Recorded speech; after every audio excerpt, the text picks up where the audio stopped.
Why Robert Glazier decided, against his better judgment, to take the job was a mystery to everyone in the industry, except he was known as a man who enjoyed a challenge. Oh, I turned them down 4 times.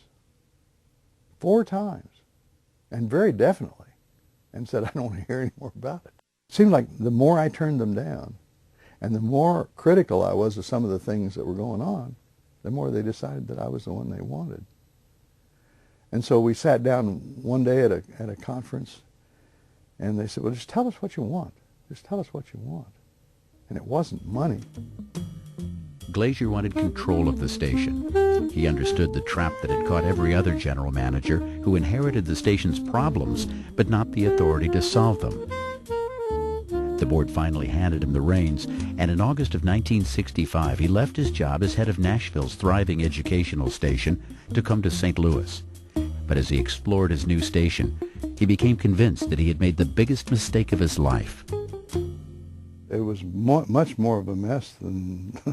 I would sit on the edge of my bed half the night every night, my wife pounding my head and saying, why did I do this? Why did I tell them that I would help them? Glazier brought with him his chief engineer from Nashville, Jack Vines, who had his own doubts. There were 3 black and white cameras. They had been set out in the parking lot with the lens removed. A thick soapy paste was mixed up, and they were brushed into the inner workings of the camera and washed down with a garden hose, a cleaning process that no one had ever heard of. So those cameras were questionable at best. You know, with the studio empty and just a warehouse, I said, they must have put all their money in that transmitter. I can hardly wait to see it. And we went up there, and the engineer was working around with rubber tubing, they were spouting water. And it looked dangerous to me. I wasn't sure I should be there. To make matters worse, the union that represented the station's technicians called a strike. It was bound to be a stalemate. The station truly had no money, and the local was fed up trying to negotiate with general managers who kept disappearing.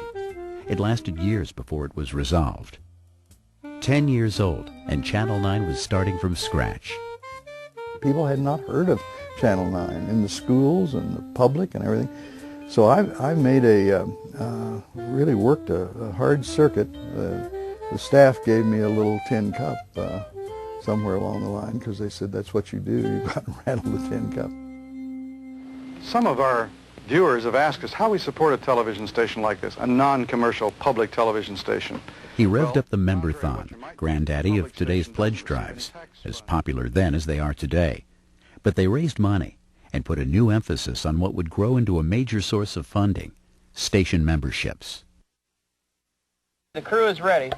Roll sound. Sound's rolling. Roll camera. And mark it. 1A95, 5014. Laid up.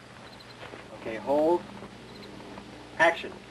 Film crews were back in the field, shooting programs for KETC, as well as for the BBC and other educational television stations.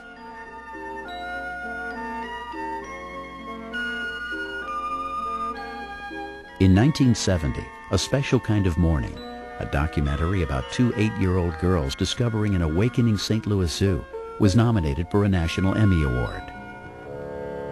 It was beaten by a new children's television show called Sesame Street.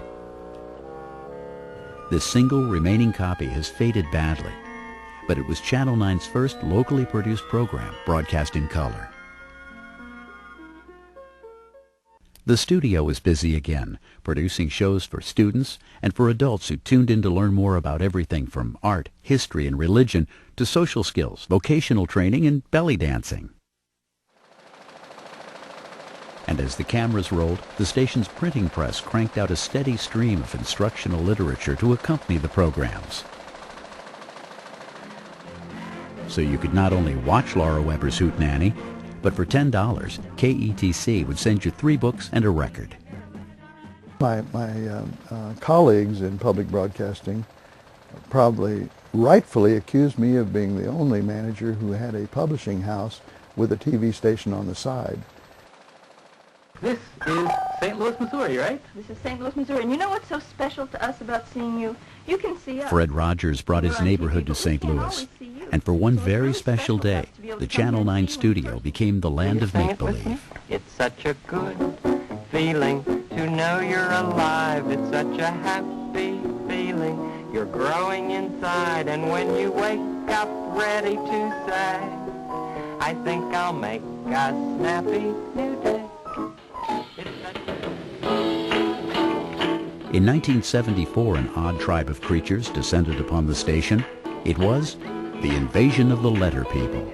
Oh, I certainly hope so. Listen, since I'm the star of this show, I'll sing the lead. Now here's a little something that we have learned to do. It's called the swoosh, and it's real fun, and you can learn it too. Letter People was a series of reading programs produced at KETC and distributed to 75 cities. It was solid educational television, and it was kind of groovy.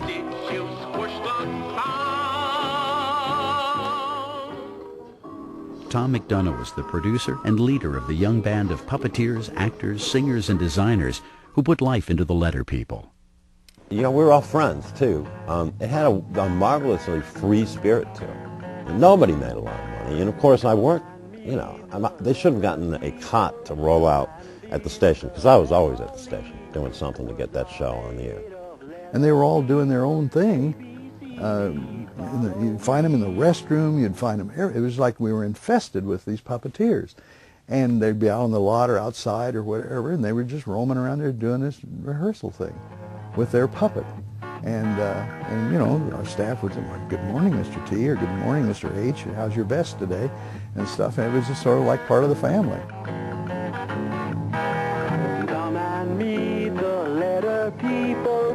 Not since the days of Charles Guggenheim had KETC been so close to the cutting edge of television technology. The television picture is called video. Many programs are copied by a videotape machine so they can be broadcast to your home at a later time. In 1971, the station built a new transmitter site and a 1,000-foot tower. Broadcasting in color and at full power, Channel 9 was finally playing on an even field. For the first time, every home in the region could turn on the television and watch KETC.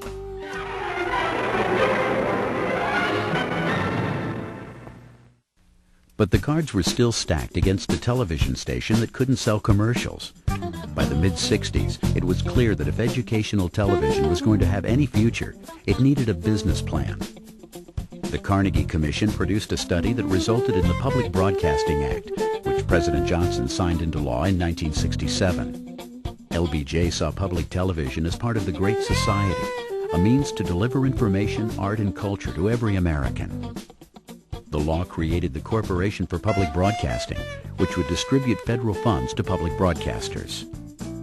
By 1970, the old National Educational Television Network had evolved into PBS, or the Public Broadcasting Service.